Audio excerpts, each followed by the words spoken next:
Welcome to another episode of the Gull-Mouth Action podcast, where we take a look at all the latest goings on at Brighton, Hove Albion and Crawley Town. I'm Matt Poll, and this week I'm joined by Brighton writer Derren Howard, Crawley Town expert Mark Dunford and Sam Morton, who covers both the Seagulls and the Reds.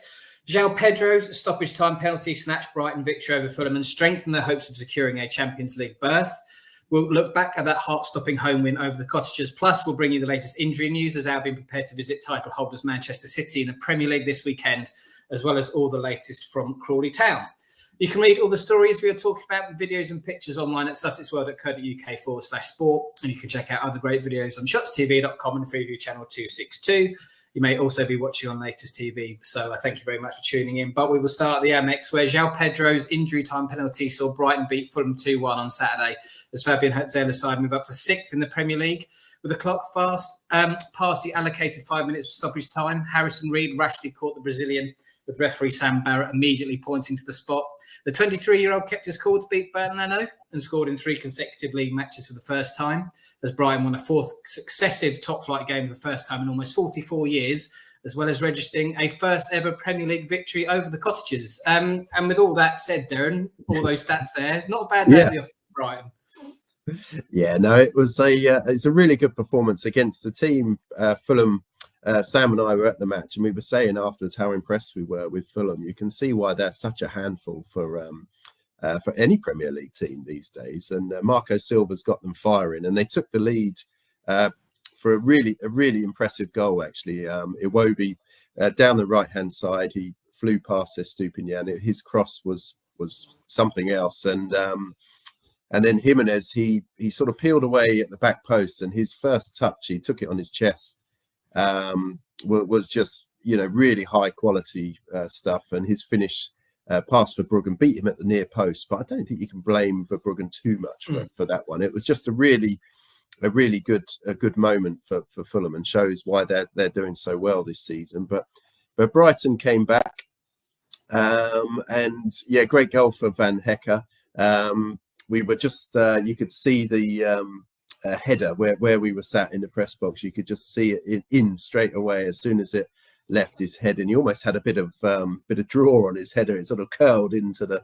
It was a really good header from Van Hecke, and I think then Brighton just kept on pushing. They have that fitness now where which Herzella has spoken about a lot this season, where they need to improve and keep pushing, and they went to the end.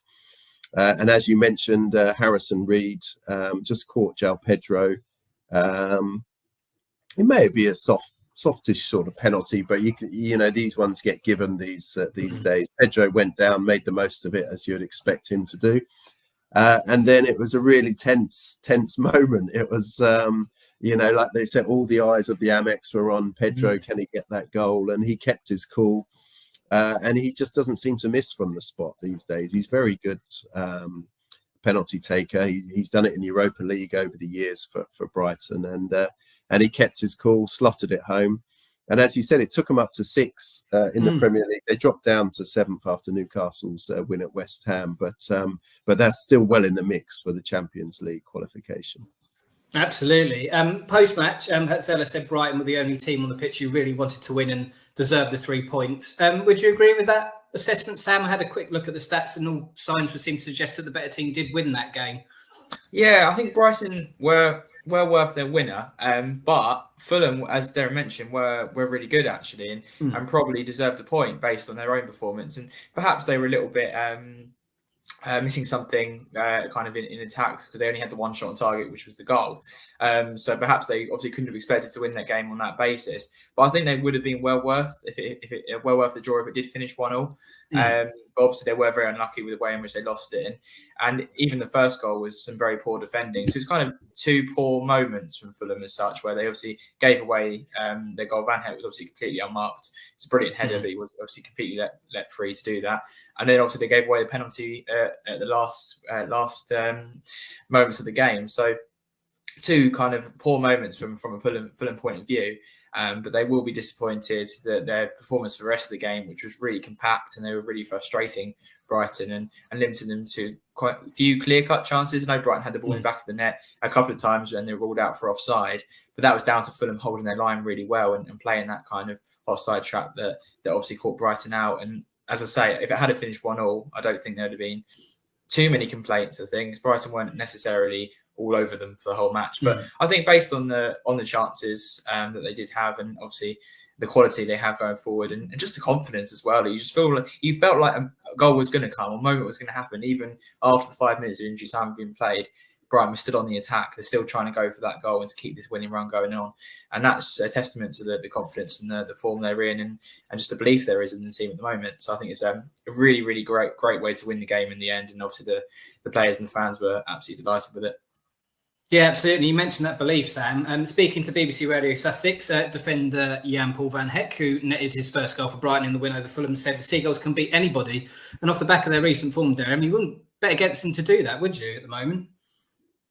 No, that's right. Yeah, he's very honest in his interview afterwards, and yeah. First of all, we're really pleased for Van Hecke. Actually, he's been so consistent for Brighton for the last two seasons now. He's sort of really nailed down that spot. There's always Lewis Dunk and Adam Webster were probably just about the first pairing, but then he came in and he's really just been so consistent over two seasons now. It's great to see him get his first goal and with a really good header as well. And it'd be great to see the defenders chip in more with goals in the coming matches. But yeah, he's done really well. He's a Netherlands international now. So great for Van Hecke. And I agree with him. I think Brighton can beat any team on their day. They've already proved it this season. They've beaten Manchester City at home. They've drawn with Arsenal twice.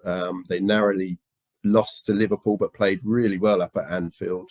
They've beaten Newcastle away twice, which is one of the hardest, places to go in the Premier League. So yeah, I completely agree with Van Hecke. They can beat any team on their day, and as long as this front five keep firing as they are for Brighton, they've got a lot of options off the bench. Nowadays, they've got the likes of Carlos Baleba playing really well in midfield in front of him as well. Jack Hinchelwood is back to his best now after his injury. So yeah, I think it's Brighton are a really strong outfit at the moment, and their confidence is high as well. Yeah, absolutely. And they're now just a point behind fifth place Manchester City.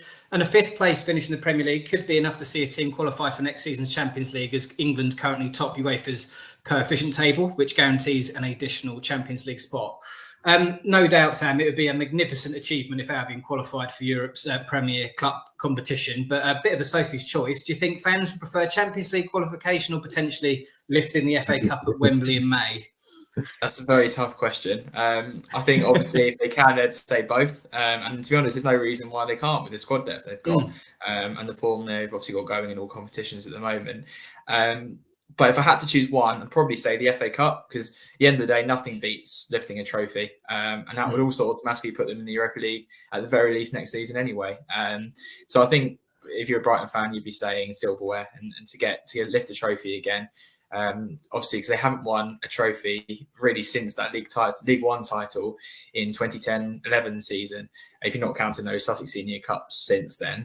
And obviously they did come close and they finished just behind Newcastle in achieving promotion to the Premier League in 2016-17, just 1 point in it that year. They probably were a bit disappointed not to win the trophy. I know obviously getting promoted to the Premier League was the main aim that season, but they obviously haven't lifted silverware and really at all in their club's history. So I feel like an FA Cup would be massive, and to do that this season, especially in the kind of the current climate with the amount of money that's in football and the amount of competition there is. And we've mentioned it in the previous podcast, but the FA Cup's wide open, and Brighton really should be looking at this as a really big opportunity for them to do that.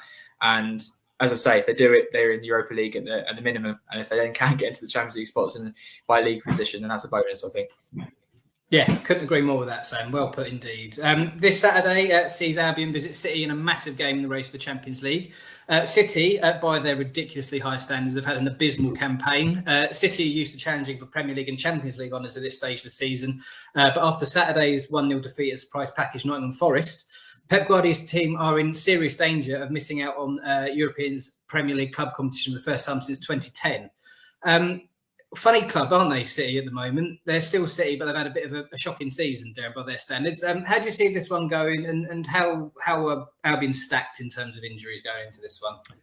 Yeah, it's one I'm really looking forward to, actually, and as you say, it's going to be quite crucial in the shake-up for these Champions League places. I saw the City Nottingham Forest game last week, and I actually thought City played quite well in that game. And as Brighton know, Nottingham Forest is a tough place to go this season. So I think City, yeah, they haven't been at their best, but I saw signs in that game that they are, still going to be a really tough, they're forced to be reckoned with, and they still got some great players, obviously, with that they can use at the Etihad. So it's going to be a tricky game for Brighton, but Brighton are going to go there full of confidence. And when you look at, I touched on it earlier, they're Brighton's front five that they have, and you probably wouldn't swap them at the moment on current form for too many players at the moment. They've got one of the best attacking units in the Premier League at the moment. When you look at Yaku, Vinte, Karol Matoma, Rutte, and then Joao Pedro in behind as well. Danny Welbeck can then come off the bench as well, and that's a really potent force as well. So yeah, I think it's going to be a very entertaining game, and it will really shape sort of Brighton's season in terms of what they can do. We've got 10 more matches to go in the Premier League this season, pushing for those Champions League spots. And it's going to be one of those crunch games that you really look forward to at this stage of the season. Yeah, absolutely. I reckon it'll be a cracker. Best of luck to Brighton this weekend. We will take a short break now, but stay tuned as we were discussing all things Crawley Town.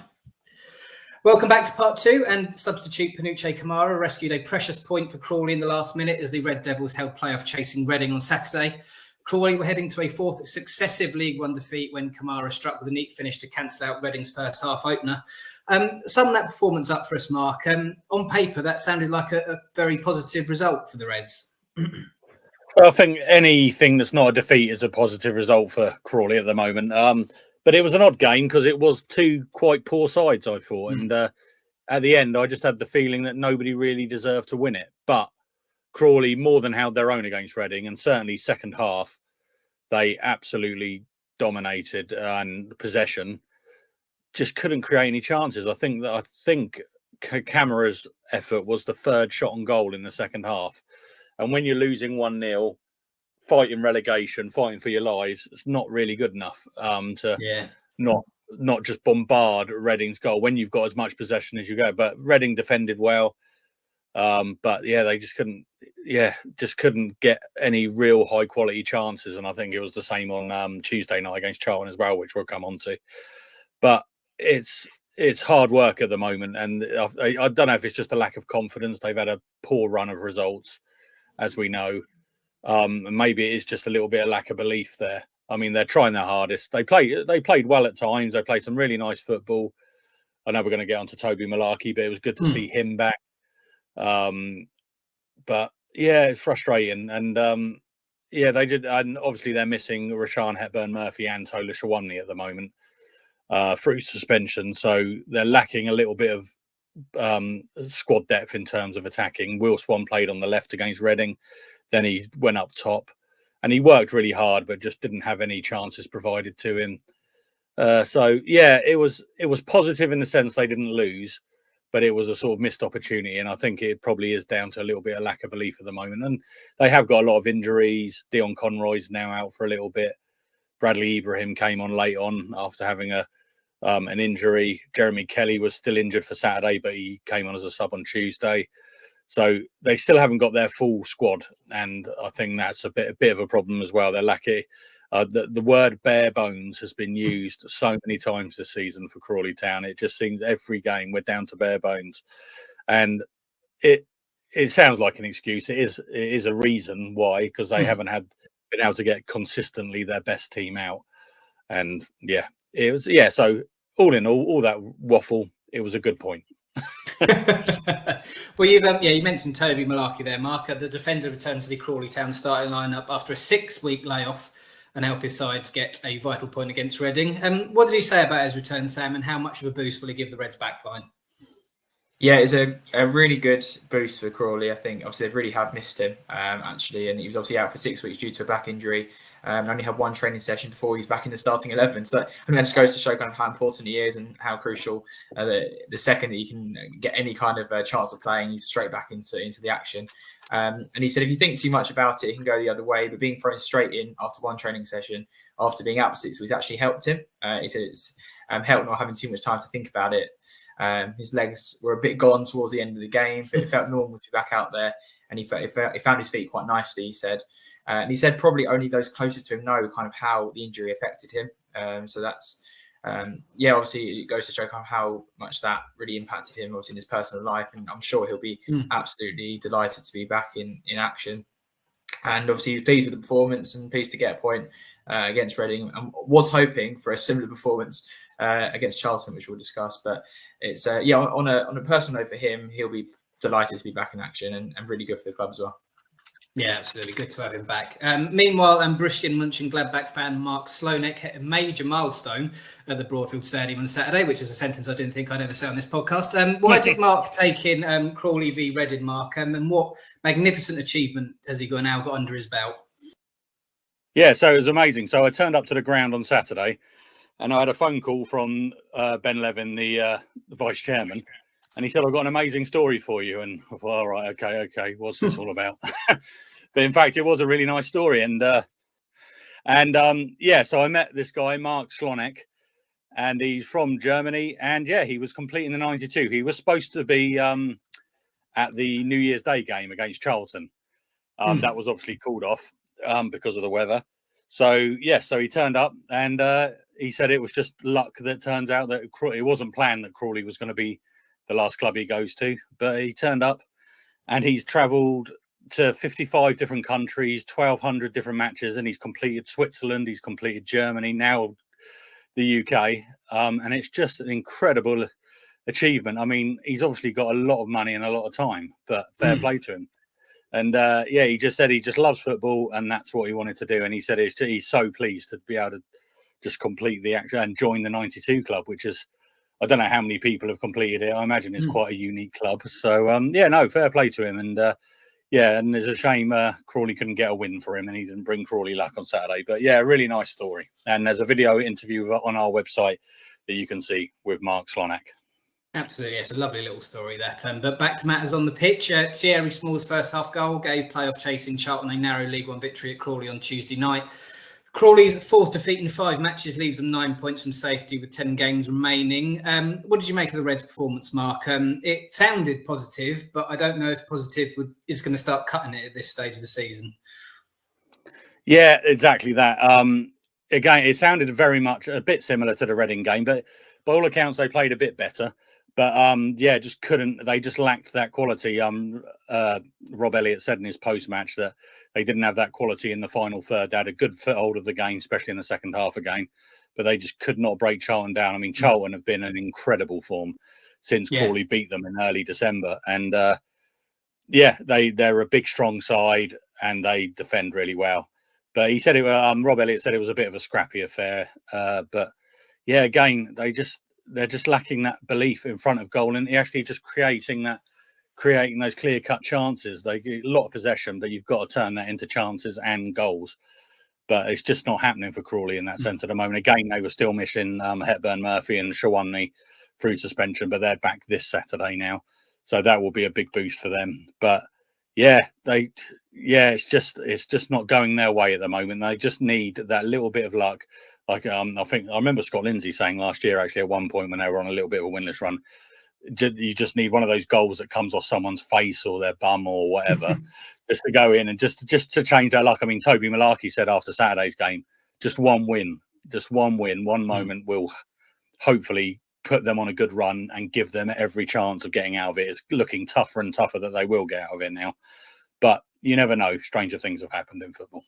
Yeah, you've mentioned it, and the Reds are now 9 points adrift of 20th place Peterborough and League One survival in general. But to make matters worse for Crawley, the Posh have a game in hand, and if Peterborough were to win their game in hand, the Reds would then be 11 points adrift of safety. It does make grim reading, Mark, at this stage. Is there still hope that Crawley can maintain their League One status, or we don't want to say doomed, but is it looking quite likely that they will go down? I was watching Sky Sports News last night when the Liverpool penalty shootout with PSG was happening, and they were doing a little summary of all the results, and they sort of said, the bottom four look like they are cut adrift now, and you sort of tend to have to agree, don't you? Because it's looking hard and hard. Like you say, if Peterborough win that game, 11 points, they've got to get 4 wins and hope every other result goes their way of the last 11 matches. So, I mean, it's a big, tall ask. But the only sort of glimmer that they've got is that they're playing a lot of teams around them. They've got Bristol Rovers, Peterborough, Exeter, Northampton and Shrewsbury all in those last 11 games, and four of those are at home. So if you looked at those as your 4 wins, and if you can pick up anything away from home, but they've got some tough away games: Stevenage, Rotherham, Huddersfield, Birmingham. I mean, Birmingham are probably going to have won it by the time Crawley play them, but yeah, it's looking quite desperate now. I mean, you never say never, but you just can't see where that next win's coming from, the way they're playing and the lack of quality and the lack of chances they're creating. So you just hope that, like I said, something goes their way at Huddersfield on Saturday if they can just get something. But at the same time, it could work in their favour. They've got nothing to lose now, because I think the general consensus is that they are pretty much down. They are relegated. So surely there's no pressure then if they think you're down. Just go for it. No player wants a relegation on their CV, so just go for it, and just hopefully they can relax a little bit and just go for it. But I know it's not as simple as that. No, absolutely. Well, as you mentioned, this Saturday sees the Reds visit 7th placed Huddersfield Town, who sacked head coach Michael Duff on Sunday following their 4th defeat in 5 League One matches. Saturday's 1-0 loss at Bristol Rovers proved to be Duff's final match in charge as the Terriers dropped out of the playoff places with 10 games of the season to go. How do you see this one going, Sam? With all that I've just said there, it does seem like the perfect time to play Huddersfield for the Reds. Yeah, absolutely. On paper, it does seem that way. Obviously, Huddersfield had just 1 win in the last 5 games, and obviously have had 2 consecutive defeats. So that's seen Michael Duff obviously lose his job. They obviously are still well in the mix for a playoff place, and they'll be looking at this game against Crawley as a big chance to get an important 3 points, obviously, because they're going to be having the same conversations about Crawley being the perfect team for them to play in the period that they're at the moment. So it's a difficult one to call in that sense. Obviously, Crawley, as Mark say, can go there, just try and play as free-flowing football as they can, and just try to turn any kind of possession they might have in the game to chances, which they've not really been doing. And just not being able to have enough shots on goal, and without that you don't stand a chance. So hopefully Crawley can go there and do the fans kind of proud that obviously travel up there, because obviously it's going to be a long away trip. So fingers crossed. I think that's all we can do at this stage really, and Crawley obviously are desperate for a win if they are to have any chance of staying up really. Yeah, absolutely. And as ever, we will end with score predictions, starting with Brighton's trip to Man City on Saturday. Need to get my teeth in. Derren, we'll start with you. How do you see that one going? I genuinely think it could be anything.